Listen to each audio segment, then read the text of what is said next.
What's easier to run on your potato PC? A 2D model? A 3D model? Well, that depends.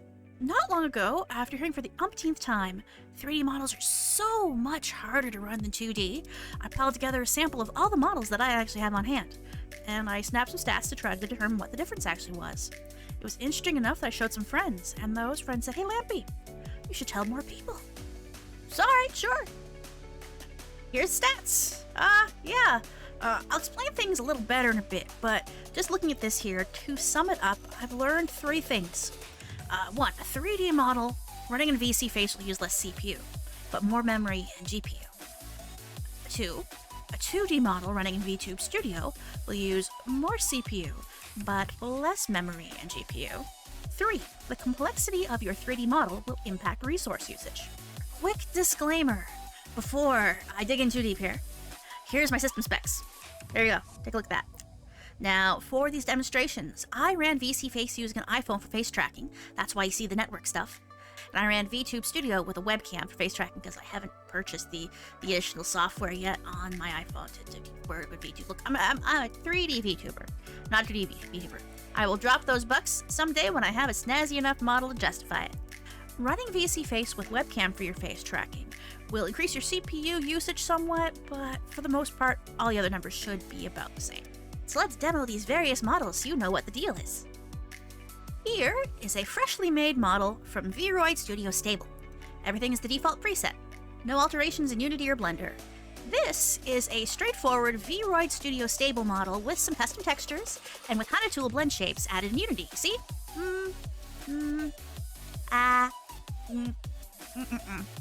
Still a bit of work in progress. She's not fully ready yet.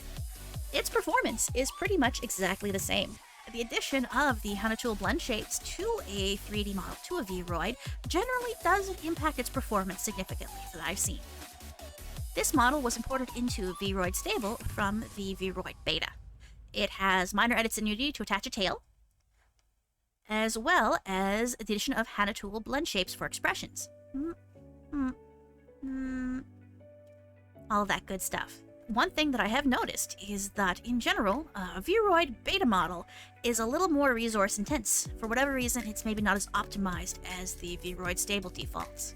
Whatever case, I've even tested this with ones that have not done the import from Beta to Stable and just were generated by Beta.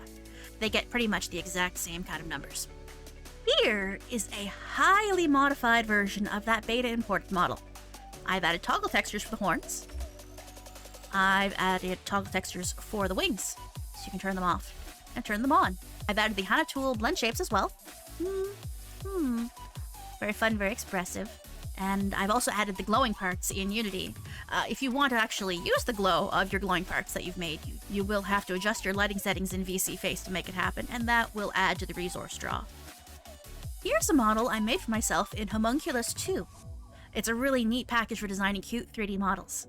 I'll link it below so you can check it out. Better CPU and GPU usage than the VRoid beta model, much higher RAM usage. I'm not sure why, maybe it's the way the textures are used. A different design model, not every 3D model you're going to use is going to be a VRoid. You can have someone make one custom for you. Speaking of that, here's a low poly model made for me by the fantastic Pandy Canes. Links below. Check out her work. But it uses an absolutely tiny amount of CPU and GPU in comparison to the others.